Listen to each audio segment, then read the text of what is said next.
Okay, today we're going to go over some steps and procedures on tarping. So I'm going to go over some tools you need before you start tarping. So you need gloves, pair of gloves, a ladder, which is supplied on all of our tractors. If you do not have one, let us know.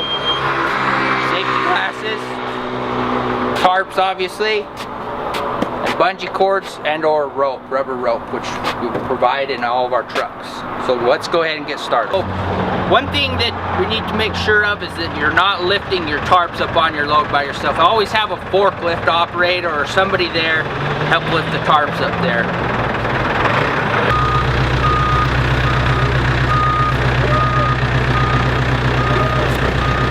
The one thing when you're tarping is always watch for sharp edges like this. Anything that would cut through the tarp, always watch for it and protect it with carpet or whatever you have available to you at the time.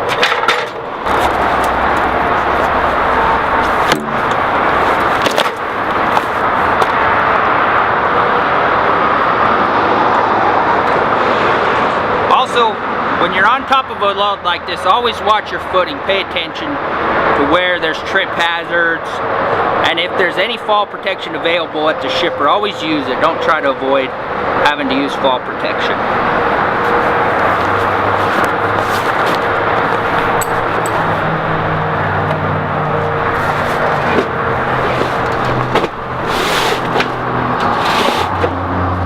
So when you're tarping, you're always going to want to put the back tarp on first. And the reason is for that is because you want to always think of the wind grabbing your tarp. So if you put the front one on first and then the back, it creates a hole for the wind to get into. So always be thinking of that when you're tarping. These tarps have to go through a 70-mile-an-hour wind, you know, when your truck's driving 70 miles an hour. So we'll go ahead and start putting the back tarp on.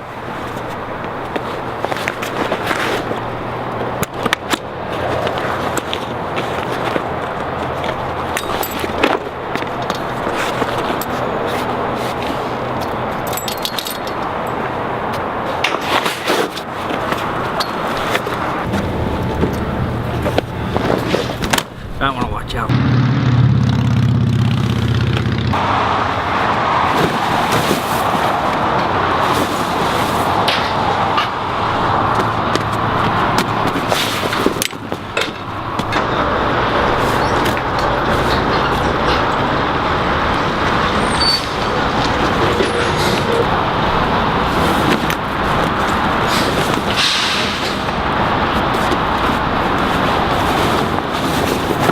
When you're tarping, after you've lowered your tarps out, try to avoid walking across them because now you can't see where your trip hazards are. Obviously you're going to have to in some cases, but try to avoid it as much as possible. Okay, now that we got our tarps rolled out, we're going to secure them. One thing I want to go over is bungees. So this bungee here needs to be thrown away. It's a hazard. If you went to pull on that too tight, it's going to come off and hit you in the eye or the face, and these come out with some pretty good force. So you get bungees like this, throw them away. You want a bungee to look like this. No rot, tears, good bungee. So we'll go ahead and start securing the load here.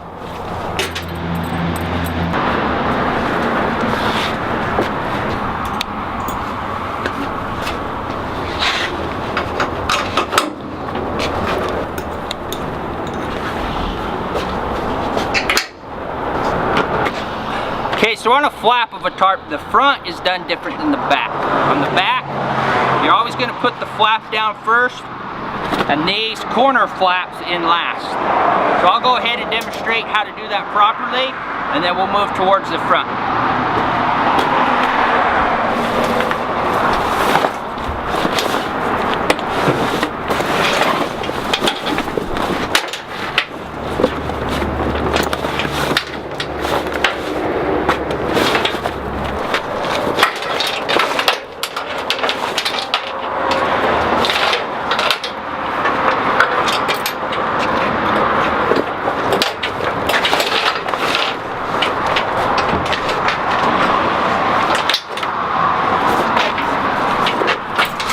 One thing with tarping is this hook, you always want to face in away from the tarp. So tarp's going to be here on the inside. So all these hooks here, you always want to face in, never this way. Because what this will do is just sit there and rub on the tarp, rub a hole.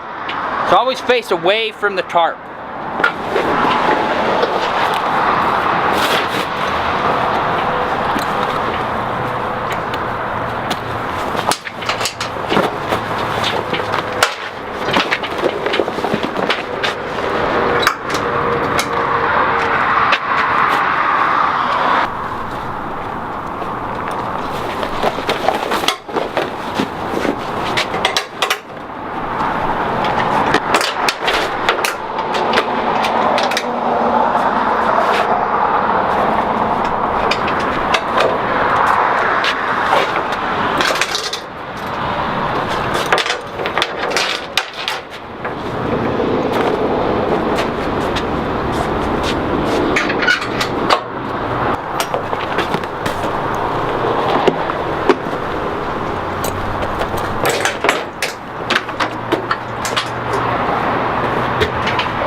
So now we have the back flap done. It's done correctly. You can see the top flap is on the inside. These corner flaps are coming in. This is the back of the load. Now we're going to go ahead and go do the front.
You're working hard and sweating here.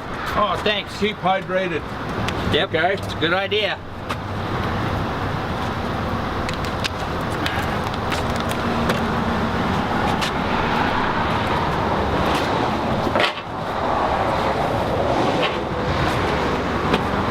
Okay, Okay, so that's how the front of the load's done. We're gonna go ahead and start securing the sides of the load. So we're gonna secure the side. I'm gonna show you guys kind of a quick, fast way to do it. You don't have to do it this way. I just throw it out as a suggestion for those who are learning how to tarp. You know, once we all tarp for a long time, we get our own habits. So what I do is I go and hang my bungees on every other D-ring, which this is what we refer to as a D-ring.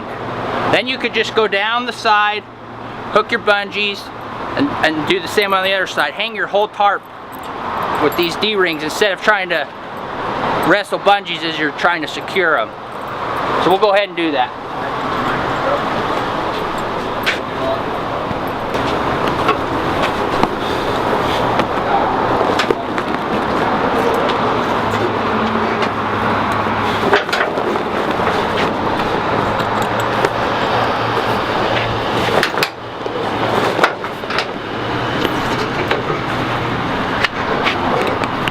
Okay, so this is one situation that I wanted to show you. These, if you can see, these are about 6 inches away from the rub rail.